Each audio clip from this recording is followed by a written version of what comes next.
श्री लहू गजानन बालवडकर यांचं ईव्हीएम मशीनवर 4थं नाव आलेलं आहे.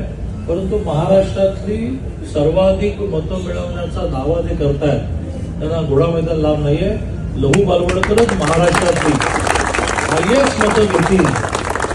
साधारणतः महाराष्ट्राच्या राजकारणामध्ये ज्या ज्यावेळेला निवडणुका असतात त्यावेळेला भले भले मला विचारतात की दादा काय होईल, आणि ते माझं त्यावेळेला खरं ठरलं. 2017 साली या महानगरपालिका मुंबईच्या निवडणुका झाल्या त्यावेळेला भारतीय जनता पार्टीचे फक्त 29 मेंबर होते, शिवसेनेचे 82 होते आणि निवडणुका उशीर झाल्या. मग देवेंद्र मला म्हणाले, मुख्यमंत्री म्हणाले की दादा निवडणूक जवळ आली आहे, काय तुझा अंदाज? म्हटलं 82.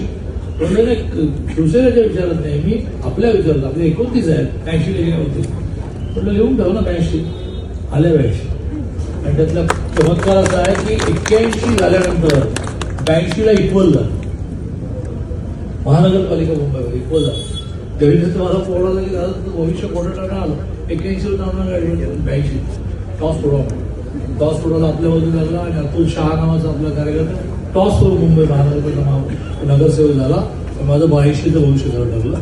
त्या भविष्यावरचा तो लिहून ठेवा डायरीमध्ये की महाराष्ट्रातील सगळ्यात जास्त मतं मिळवून नगरसेवक होईल तर लहू बालवडकर.